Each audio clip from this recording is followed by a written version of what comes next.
Fuel goes live in three, two, one. Yeah. For those of thank you for everybody who's joining us. We got Brian Bailie here today. He's usually doing the introduction, but I guess he can't introduce himself necessarily. So he is a founding GameForge member, partner, aimpoint instructor, college coach for decades and decades, and really understands the GameForge performance metrics as well as anybody in the world. So we are happy to have him presenting today on the sCore concepts, which I'm sure nobody out listening has heard yet, but it's really fascinating stuff. So, Brian, take it away. Thank you, Mark. So I'm going to talk about something we call inside of GameForge sCore. It's really cool. So the main word sCore is broken down. You have a core component of it, and scoring inside of golf has a core to it.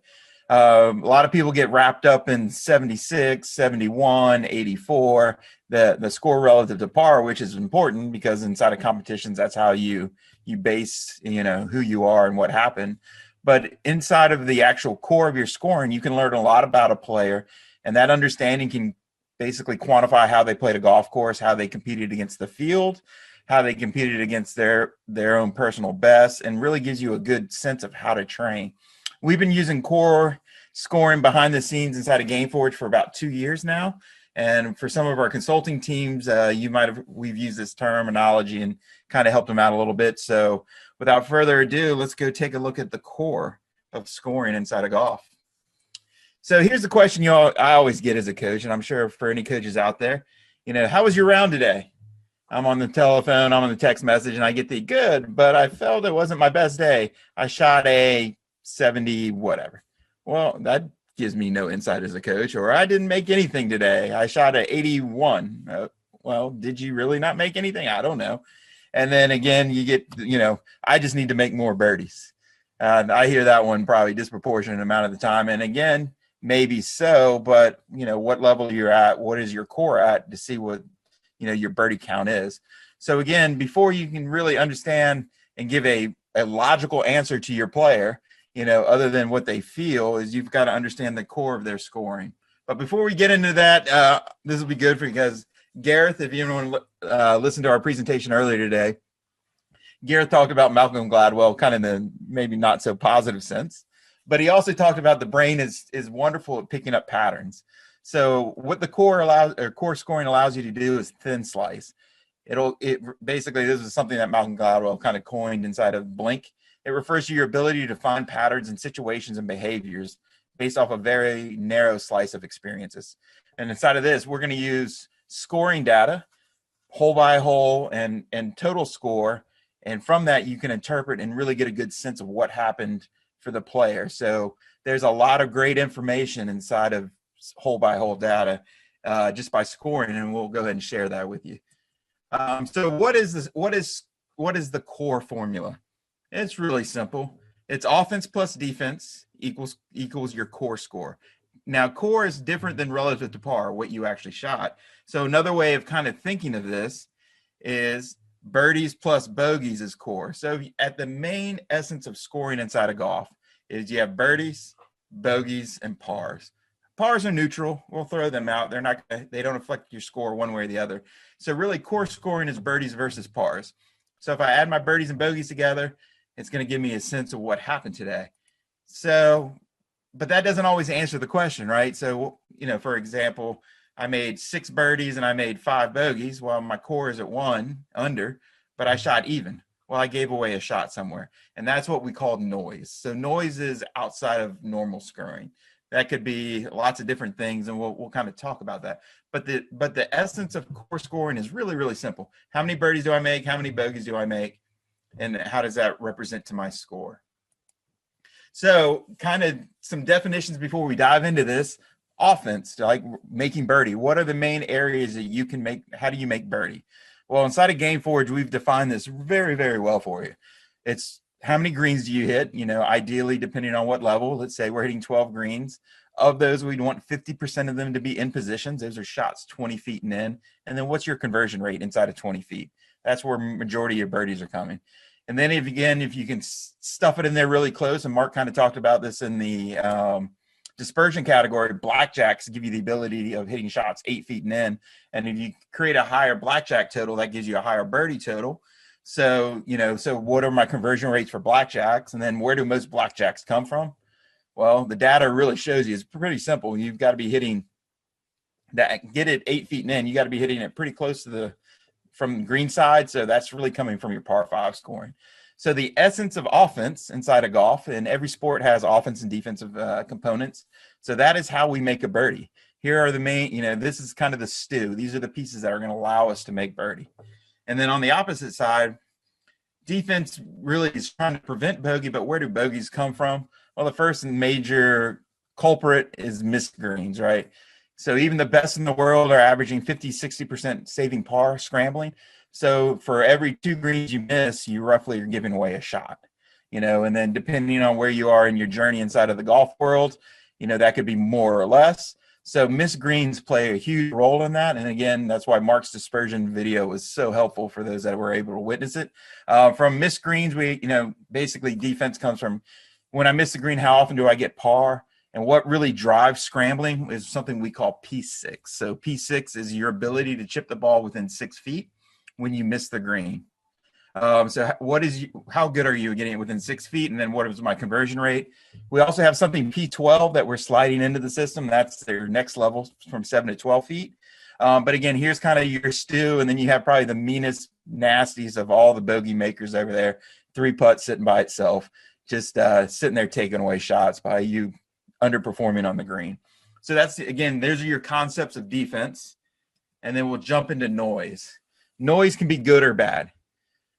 Unless you're a tour player, noise typically is negative. So negative noise would be doubles, penalties, disruptors, just things that are that are allowing you to make double is really what we're really talking about. That's negative noise. Positive noise are eagles, hole outs, chip ins, when we're making scores other than on the putting green. So you can have positive noise and negative noise. And like I said, you don't see a whole lot of positive noise until you really hit that elite to tour player status. But understand that there is the potential of creating, so noise can go either way. So now let's do a quick example.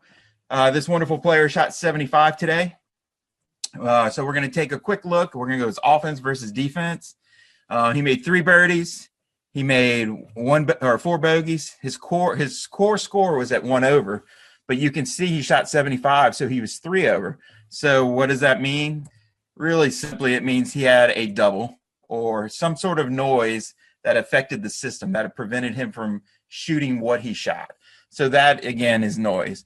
And the beauty of core scoring now is you can start to see inside of a round, what were my strengths, what were my weaknesses, and how can I quantify that? So inside of GameForge, of course, we do a really good job of giving you the information you need to actually find all your core scoring. And we're actually going to bring some core stuff inside of the GameForge here over the coming weeks. But again, this gives you a concept of it, and again, the beauty of core scoring is you don't need a stat program. You can get away with it without, but of course, GameForge just makes your life easier, like in everything. So to give you a good sense, we're going to go kind of big picture in. So we're going to look at scoring ranges from high handicappers inside the system. We're talking emerging players that are shooting around 90 versus a player that's shooting, low 80s, which is our developing core. And if you've witnessed the forging players inside of the Fuel series, this will make sense to you. If not, you better go watch it. So how does an emerging player, a player that averages 18 over, how do they kind of get it done? Really simply, you can see that they don't make birdie, basically a half a birdie. They make about 8 bogeys, and they make roughly 10 shots of noise, kind of really drives that scoring. So noise is really the huge, offender inside of golf for the emerging player on how they're creating score. Now we're going to drop down to a developing player that's roughly 5-6 shots better. You can see that the offense has gotten a hair better, still not making birdie. Defense has gotten a hair better, but what is the big separator from a developing player to an emerging player is they do a better job of taking noise out of the system. They've taken away 3 wasted shots outside of normal scoring. So again, what does this mean for you as a coach? as I'm taking a player that's shooting in the 90s, I'm trying to get in the 80s. We need to learn ball control. We need to give them more par putts, right? The more par putts I can give you, the more pars and bogeys you're going to walk away with. When I start giving you nothing but bogey putts, and therefore we start hitting bigger numbers. So this concept of noise is really big inside of the learning process for higher handicappers. Birdies shouldn't really be discussed. They're great when they happen, but they're only going to happen every other round. So, again, that concept of is we don't need to put a big strategy how to make more birdies when we're an 18 handicapper. We've got to start taking that noise out of the system. So if you look at the triangle off to the right, you can see kind of you are turning this as a knob. Noise is the major influencer. Defense would be second, and offense sits over there in the corner, not really being utilized. So now we're going to look at kind of the next level. This would be your proficient player versus the advanced player. So proficient player is, looking right around low 80s. An advanced player is starting to shoot upper 70s. So what do we start to see? Offense for a proficient player, 1 around. So it's starting to show up a little bit where the advanced player is pushing 2. So birdies are starting to show. So there's a big change. But you can see that they're doing a better job of getting defense. Defense is driving scoring. Offense is helping a little bit. But again, you can see that the noise has been dropped, but defense is the main influencer, is the highest mover inside of their scoring process. So again, what are we going to do? We're going to start changing our training regimen, start attacking the proficient and the advanced player a little bit different than we are kind of the emerging and the developing player, because noise is starting to be under control. We're starting to control the golf ball. We're starting to learn how to target better. We're starting to learn those components to play better. So defense really becomes, the main linchpin to get better. So again, this is a cool concept as we're kind of barking down, and I'm looking at my time, and I'm already to my limit. Oh my goodness. Now we're going to look at elite score to tour player. So again, we see here's another big change. So offense is now 2.5 birdies. Tour player, you're looking close to 4 birdies. Defense for an elite player is at 3. You can see it, the tour player, it's about 1.96. So, so there's the kind of magic ratio we always talk with tour players. It's 4-2. Can I make 4 birdies to every two bogeys?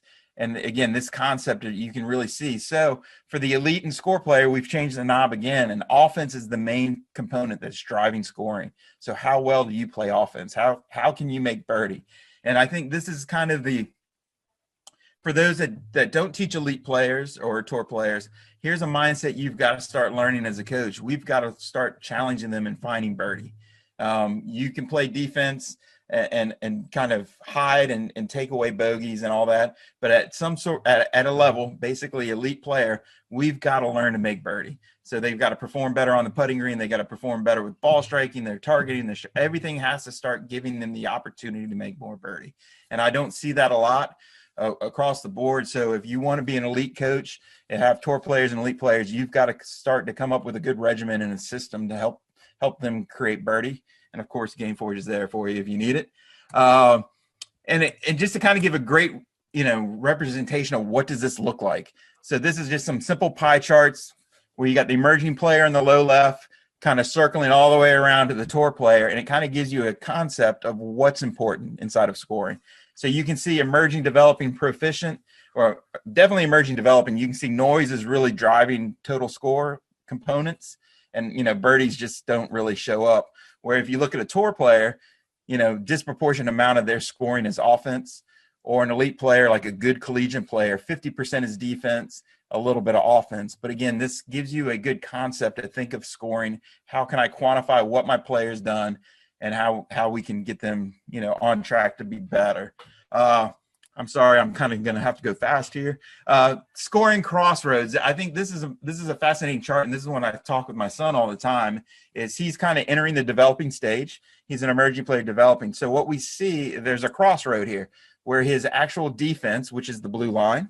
So you can see the blue line is bogeys, and it's tracking slowly down, kind of a nice gradual fall. Where you see noise, the white line, it's this huge steep drop, right? So the emerging player, noise is really big, and as you can see, at the advanced player, it really starts to shallow out. But at the developing stage, you start to see noise and bogeys kind of cross each other. So he's in the transition right now as we've taken noise out of the system for him, and now we're starting to come up with better ideas of how to make bogey and pars more. So you can see there's a crossroad, and he's kind of entered that. Your next big crossroad would be birdies, which is the red line, and you can see the inflection is slowly going up. Doesn't really pick up until after the advanced player. So you can see birdies are pretty flat and boring, and it really starts to pick up. The crossroad for that one is right at the advanced player. Your scoring is just as powerful as making birdie is making other than bogey, right? The noise. So your birdies are canceling your noise. So you are really driven by your ability. Your bogeys really drive what you score. So when you make a bogey, it just kind of hangs out there. And we used to joke as college coaches, because most of your players in that advanced to elite stage, a college player, they make a bogey, it sticks. It just stays on the board. The reason why is their birdies are fighting noise, and it doesn't have the ability to turn the guns on the bogey. So that's why collegiately in junior golf, you'll see bogey stick on the scorecard, right? And then the crossroad you really want in golf is really the offense takes over defense, where your birdies overtake everything, right? So birdies become that driving force, and that really pushes right at tour level. So, again, inside of the pantheon of scoring, that bliss only happens on the far right side, which is you as an elite player really pushing to become that tour player. Just a quick run through this. You can, like I said, you can actually run this by each day. So I went and grabbed the ACC Men's Championship. Basically, this is what he shot over the 3 days. The top row is his score in relation to par. The next big row underneath is actually his core score. So you can see his core matched every day but the second round. And you can see in the second round, his noise was actually -2. He made an eagle. So he made 8 birdies and he made 3 bogeys. So, and his shot 7 under, so he made a double. So that's what the winner did. And this is kind of how you can start comparing players. This is really good for college coaches for recruiting. This is the field. And what you can see with the field, what did they do different? Well, basically, if you kind of look through the numbers, their defense was the exact same. They played roughly the same amount of defense, but the winner's offense was really, really high. And to kind of show you that, so again, this is midfield. This is kind of average pack. So if you compare the core winner and the core score of the field, you can see where did they separate. Well, again, if you look at their defense, they made roughly the same amount of bogeys. The winner made a little bit of noise. He made an eagle, but where did he separate? He basically doubled the birdie output. And this goes back to what we've talked about. And if you haven't seen our scoring series inside of Fuel, where it talks about what it takes to win, he basically he's about 5 shots better than the field. And collegiately, I think we're at about 4.5 to 5 is kind of that separating mark. So he did what he needed to do to win. So the concept of is, if you want to win, you've got to find birdies. You've got to generate birdies. And at the ACC championship, this player definitely core-wise did it pretty easily and kind of blew past the field. And again, where did that happen?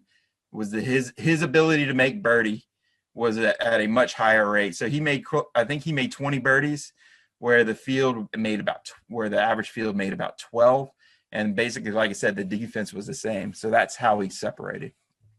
So you can see really quickly, really easily, you can thin slice any round, any tournament, or a long period of time. Look at birdies to bogeys average, look at your core, see what the noise is, and it'll tell you where you need to train and where to kind of focus a lot of your training regimen from.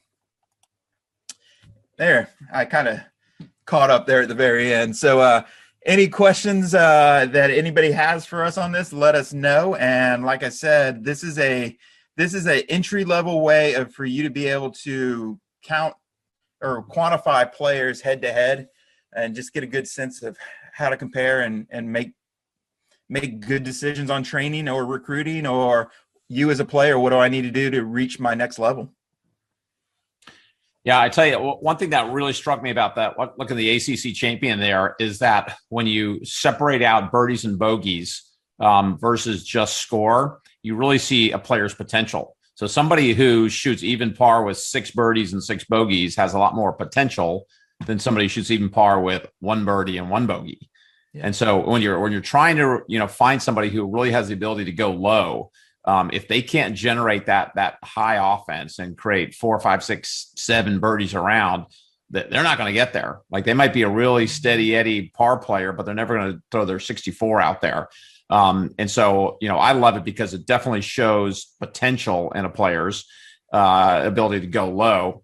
But the other thing is also in the beginning that's really obvious is all the noise in the system with newer players is doubles, and most of those come from tee shots, right? So it's just getting their ball under control off the tee. It's like 75% of their doubles start from the tee box at early levels. No, and I think variance is like what you just talked on is huge. Like as a golfer, you've got to understand there's going to be a variance. You're going to have super low rounds. You're going to have average rounds, which is kind of who you are. And then you have rounds above that.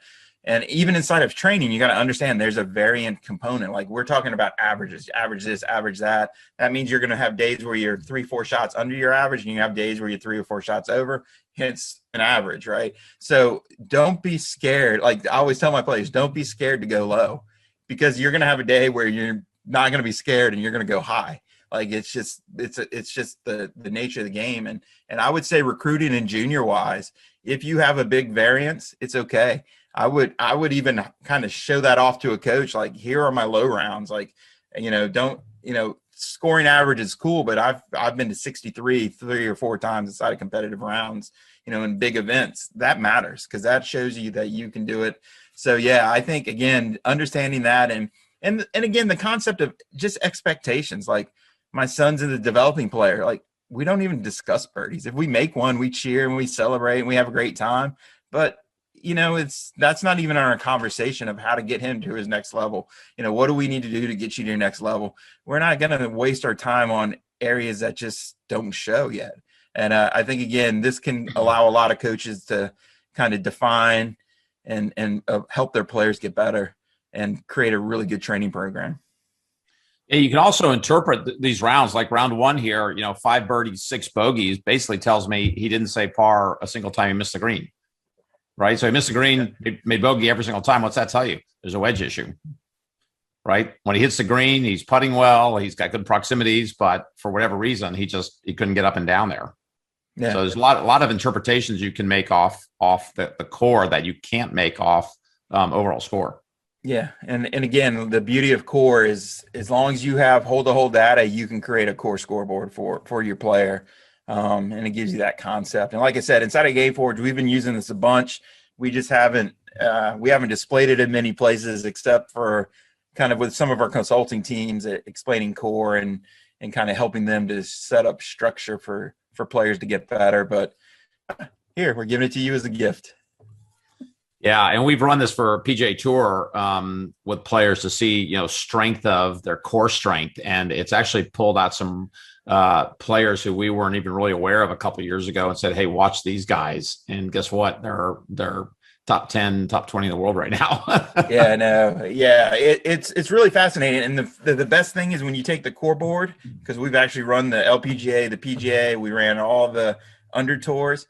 It is amazing how the core scoreboard really matches that of the world rankings. It's that ability to, because again, it is how you score. Now they all do it a little, they do it differently. Some pieces are moving here or there. Some make a little more birdie, some make more noise, but it's pretty staggering how well that this tracks along with the rankings. So again, the best players in the world are going to have the best core scoring because they are, averaging low. But again, that concept of how can I take that player and get him a little bit better, at core, we're losing here. So let's go figure out how to make a little more birdie, or how can we flush this bogey out of the system? Or, there's too much noise. What can we do to kind of adjust that noise that'll help me take off to my next level? It sounds simple, but when you really look at it, you really understand it. It is simple, and it just gives you so much insight with very little work and very little information. And even at tour levels of golf, I mean, there's way more eagles at tour level, but there's still not a lot of eagles. I think the average tour player makes one every 10 rounds, maybe at best. Yep. You know what I mean? And so there are it's certain, and it's basically zero, at lower levels of golf, or close to zero. So really driving that noise number tends to be the doubles, triples, and others. At any level. But when you do go low, like you can see here, the Eagles will overtake everything else. Yeah, Eagles are a good thing. Yes, they are. But I think that kind of wraps me up for today. I think, like I said, I think this is just insightful and gives you something different to think about. Like I said, for that junior player that's trying to compare themselves to other juniors, for those collegiate coaches trying to find the right player, for a high school coach or a junior coach saying, I'm looking at my players' scores and, the score relative to par is just not giving me answers. You can start to thin slice with this core scoring concept and really create a really good way of presenting where we need to improve on. And then, like I said, you back into it. If I'm at a certain level and the offense is too low, well, we know where to go make birdie. We know the recipe. If our bogeys are too high, we know the recipe. Hit more greens. Do better at P6. So again, the beauty of GameForge, it fills in all the back end side to show you exactly where that's missing. But definitely, I challenge you to grab a scorecard or two for your team, yourself, and go look at your core score and say, and then it'll be a good eye opener for you. Do you believe what your core is? Yeah, I love running a bunch of players through it because it just gives you such more insight than looking at the score only. Yeah. Well, I want to thank everybody for joining myself and Mark Sweeney tonight, and thank you so much. And we look forward tomorrow. We have who do we have tomorrow? We have Damien tomorrow at 3, and then I think Chris George at 6. Damien just sent me some stuff. He's talking about ankle mobility, how important that is in golf, and some assessments for that, and also some stretching information for us older golfers that definitely need that.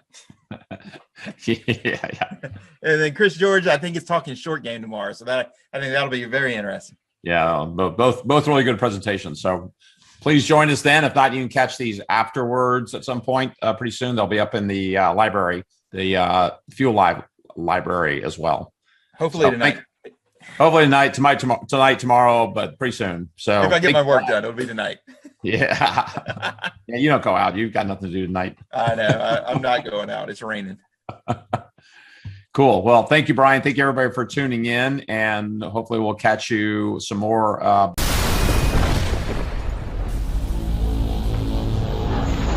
This has been a Fuel production.